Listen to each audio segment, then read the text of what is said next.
Ouais, ouais, bah salut tout le monde, c'est un plaisir de voir une salle remplie comme ça. Je vois beaucoup de jeunes, je vois des collègues aussi de différents secteurs, de camarades de la Poste, etc. C'est vrai que dans la salle, on est un certain nombre à avoir déjà mené des luttes ensemble. Il y a des camarades qui nous ont aidés, soutenus à tenir en fait la campagne municipale qu'on tient là en ce moment. Et puis j'ai l'impression des camarades peut-être pour qui c'est la première fois qu'on discute. Je pense que c'est vraiment important ce type de moment de se poser le problème de comment on fait pas juste subir, mais comment on s'organise. Et ça passe aussi par se regrouper, discuter ensemble. Nous, voilà, on est le NPR révolutionnaire, on est des militants et des militantes révolutionnaires. Parce qu'en fait, on pense que c'est pas possible aujourd'hui de réformer le système capitaliste, mais que la seule chose qu'il faut, c'est le renverser entièrement, et que pour nous, il n'y a pas d'autre solution. Et si on prend comme exemple ce que disait Mathilde sur la question de la police, les violences policières, Naël, dont Mathilde nous a parlé, en fait, ça montre la société dans laquelle on vit, la société capitaliste, où en fait c'est une société où celles et ceux qui font tout tourner, celles et ceux qui ont construit la société, qui ont construit le pays, dont des travailleurs et travailleuses immigrés, étrangers, sont parfois en fait entassés dans des quartiers, entassés dans des cités, dans des ghettos où tu as des jeunes à qui on réserve absolument aucun avenir. Là, c'est ce qu'on voit sur la politique globale du gouvernement, mais c'est des galères. C'est la galère pour trouver des tafs, c'est la galère pour avoir accès à un diplôme, pour avoir accès à l'université, ce que racontait Kien. Et c'est pour ça que c'est important ton intervention, et qu'on soutient évidemment et qu'on félicite les camarades sans fac sur l'université qui ont décidé de prendre à bras le corps cette question-là.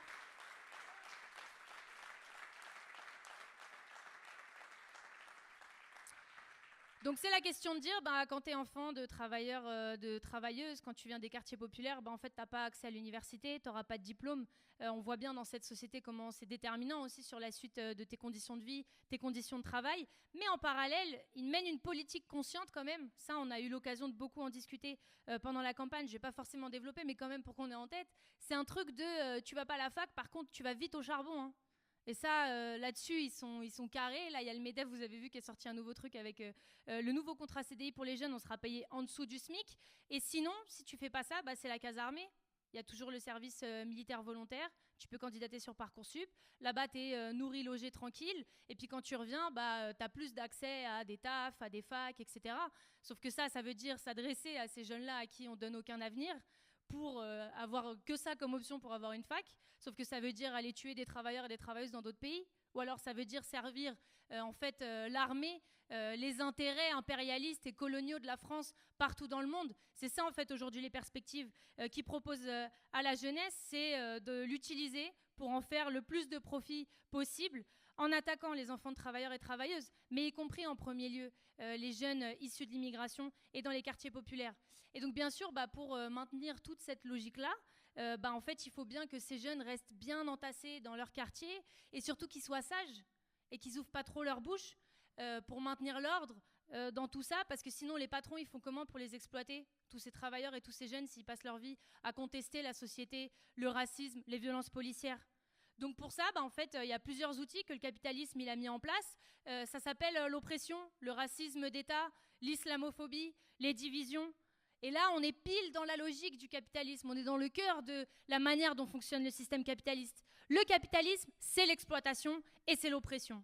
Ça veut dire que le patron, pour se faire un max de thunes, pour que tu aies cette fameuse minorité qui se fait de la thune sur le dos de la majorité de la population, ça veut dire que tu vas avoir des travailleurs et des travailleuses qui fabriquent des trucs, ils font des choses, ils travaillent, ils construisent la société, des choses essentielles. Et en fait, le patron, il va venir et puis il va te prendre un giga pourcentage sur ce que tu as fait. Par contre, lui, évidemment, il n'a rien fait, hein. C'est juste qu'il détient l'entreprise, il détient le logo, il est propriétaire, quoi. Donc il fait rien, mais il a un énorme pourcentage sur ce que tu produis. C'est ça, en fait, l'exploitation. Et le patronat s'est pas arrêté à cette logique-là. Il a dit, en fait, on va regarder parmi les travailleurs et les travailleuses, et parmi la population, puis en fait, on va faire des tris, et en fonction des profils, en fait, il y en a qu'on va exploiter encore plus. Il y en a qu'on va encore moins bien payer. Et donc, on va dire, c'est les travailleurs et les travailleuses qui sont issus de l'immigration, les travailleurs et travailleuses étrangers, étrangères, les sans-papiers, puis il y a les femmes, et puis il y a les LGBT. Et donc, qu'est-ce qu'on va faire ? On fait de la thune sur tous ces gens, mais on va les diviser, et puis ceux-là, on va les payer encore moins que les autres. Ceux-là, ils auront encore moins de droits que les autres. Les sans-papiers, ils n'ont même pas accès à la sécurité sociale. Donc en fait, le capitalisme, c'est pousser jusqu'au bout la logique du profit, partout et comme ils le peuvent. Mais comment tu fais ça pour exploiter tous ces gens-là sans que tu aies des grèves, même en solidarité? Comment tu fais pour que, je sais pas, par exemple, tu n'aies pas des grèves tout le temps pour ton collègue qui est sans papier, qui fait le même taf que toi, mais qui n'a pas les mêmes droits, pour ta collègue femme qui fait le même taf que toi, mais qui est payée en dessous, qui a un salaire inférieur à toi? Bah pour pas qu'il y ait de grève tout le temps, 24 heures sur 24, et bah le patronat, il divise. Il utilise le racisme, le sexisme, les LGBT-phobies pour ancrer tout ça dans la société, ancrer tout ça dans la tête des travailleurs et des travailleuses, pour s'assurer que les gens ils soient bien divisés et qu'ils ne puissent pas se regrouper ensemble et lutter et que personne ne bronche. Donc vous voyez, en fait, ça montre un truc assez clair, tout ça. C'est que si les oppressions continuent d'exister, c'est parce qu'en fait, elles servent les capitalistes, elles servent les patrons pour faire leur thune. Et nous, c'est pour ça qu'on dit que pour mettre fin à toutes les oppressions, il va falloir renverser l'entièreté du système capitaliste.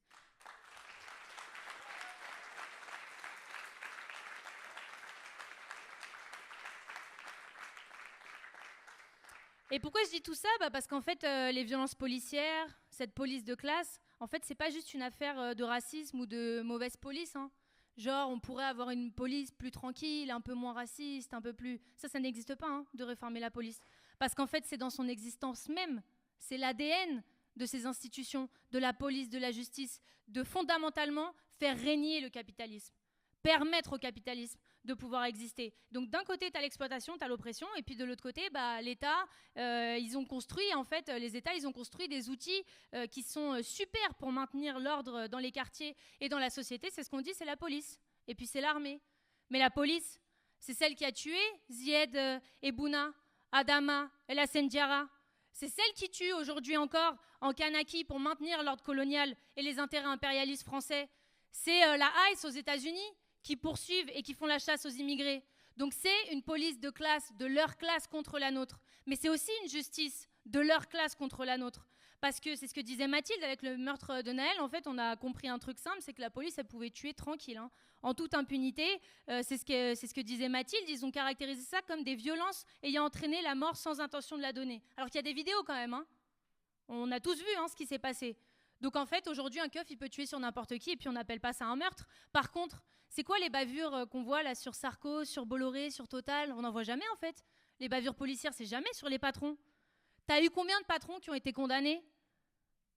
Par contre, les postés du 92, voilà, Gaël, 6 mois de prison avec sursis, comme disait Gaël. Les sans-fac, ils occupent le bâtiment de la présidence pour avoir une inscription. C'est 3 fois qu'on leur envoie les keufs sur leur gueule pour déloger une occupation qui était pacifique. C'est des procès. C'est un procès là qui est en cours à l'université de Nanterre pour une affiche qui dénonce la politique qu'ils mènent. La CGT, elle nous dit, en ce moment, il y a 1000 militants qui sont visés par la répression syndicale. C'est des yeux crevés de manifestants en manifestation de gilets jaunes par la police, des militants et des militantes pour la Palestine qui sont soulevés chez eux à 5h du matin. Donc oui, c'est une justice de classe. Et puis là, on regarde, alors là, franchement, nouveau truc, avec l'affaire Pellico, ils y vont à cœur joint. T'as je sais pas combien de reportages radio où ils interviewent le policier qui aurait super bien fait son travail, où ils te disent ah mais heureusement, franchement, oh là là, heureusement qu'il a eu l'intuition d'aller ouvrir l'ordinateur de Dominique Pellico pour voir ce qu'il y avait dedans. Mais Dominique Pellico, on a retrouvé ses traces ADN dans une scène de violence d'une agente immobilière qui date de 1999. 1999. Et là, il est en prison, mais il a 73 ans. Et c'est 15 ans après le début des faits et après le début des viols sur Gisèle Pellico. Et vous savez quoi, l'affaire de 1999? Eh bien, en 2011, elle a été classée sans suite. Voilà, c'est ça qui s'est passé. Et bah ouais. En France, 94% des plaintes pour viol sont classées sans suite.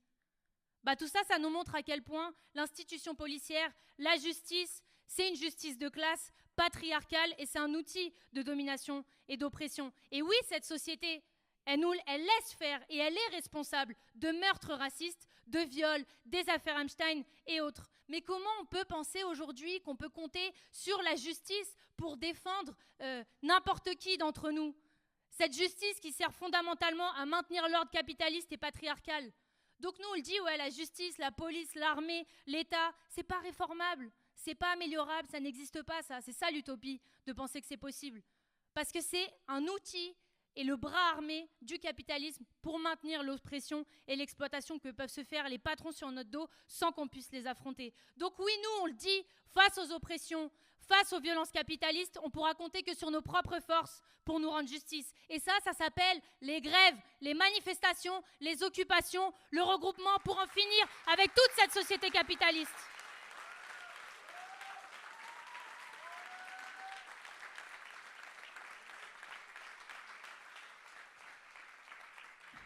Et puis je termine sur un truc qui est important parce qu'en fait, dans les discussions, parfois, on peut avoir l'impression que face à nous, on a un mur et que le capitalisme, c'est un truc indestructible. Mais tu me diras, c'est normal, le capitalisme, il nous a élevés en nous faisant croire qu'il n'y aurait pas d'autres sociétés possibles et puis que c'est impossible de toute façon de tout changer, etc. Mais en réalité, nous, on pense déjà qu'on n'a pas le choix. Et puis que vu ce qui se passe dans la situation, même à l'échelle internationale, le désastre écologique, qu'en fait, on va avoir de moins en moins le choix en fait, que de se poser le problème de renverser l'entièreté de cette société. Mais surtout, pour nous, c'est possible et que le problème, c'est qu'on sous-estime en fait nos forces. Les grèves, les mobilisations, c'est ça la solution, c'est ça qu'on pose là dans ces élections, dans la campagne aux municipales avec nos listes. Les sans-fac qui font face à la police, à la sélection sociale, les révoltes pour Naël, les révoltes dans la jeunesse qu'on peut voir partout dans le monde contre les régimes en place, c'est ça les points d'appui qui sont importants. Et quand on dit que les travailleurs et que les travailleuses, ils font tout tourner dans cette société et qu'ils produisent tout, faut aller au bout de la logique. Ça veut dire quoi? Ça veut dire qu'en fait demain, si tous les travailleurs et travailleuses, ils se mettaient ensemble, ils se coordonnaient et ils faisaient grève, une grève générale, qu'est-ce qui se passe? Le pays, il est à l'arrêt. Comment ils font les patrons pour se faire de la thune? C'est un blocage économique. Et c'est là où on les tient. Le jour où les travailleurs et travailleuses diront qu'on arrête de travailler, de se faire exploiter pour que ça aille directement dans la poche des patrons, ce jour-là, on aura tout gagné. Et c'est ça qu'il nous faut aujourd'hui. C'est un mouvement d'ensemble, une grève générale. On a de l'or dans les mains.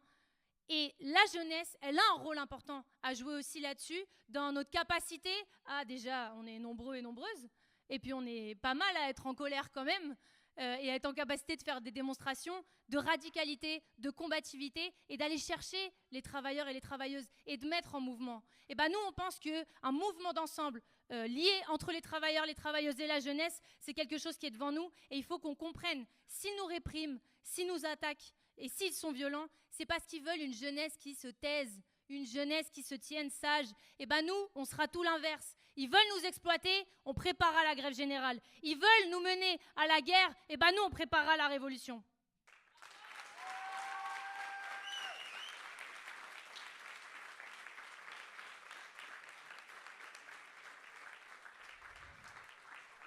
Par contre, tout ça, ça veut dire aussi une responsabilité pour la jeunesse, mais aussi l'ensemble du monde du travail.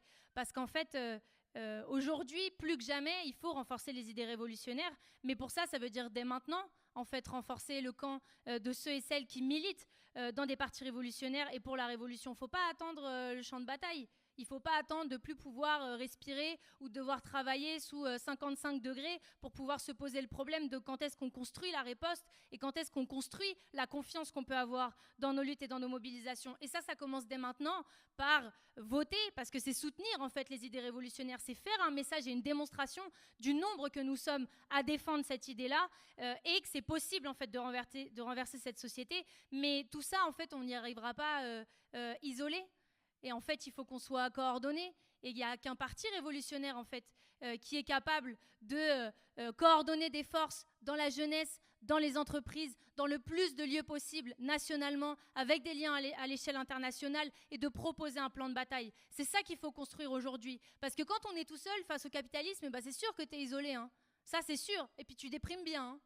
Tu sers à rien, puis tu déprimes bien aussi. Nous, c'est pour ça, en fait, qu'on dit qu'il faut construire un parti révolutionnaire, des luttes et des mobilisations. C'est parce que quand on est regroupé et qu'on discute ensemble d'un plan de bataille et de comment on s'affronte à eux et qu'on en a les moyens, parce qu'on est dans plein d'universités, plein de lycées, dans plein d'entreprises, là, on commence à tenir quelque chose. Nous, en fait, on pense que c'est ça qui est devant nous, c'est ça qu'il faut construire. Et je m'adresse à l'ensemble de la salle ce soir. C'est très important le nombre qu'on est ce soir. Et je pense qu'il faut aussi qu'on discute de comment renforcer le camp des révolutionnaires et rejoindre aussi nos organisations. Parce que pour l'objectif qu'on a, le renversement de cette société, il faudra qu'on s'y mette tous et toutes ensemble.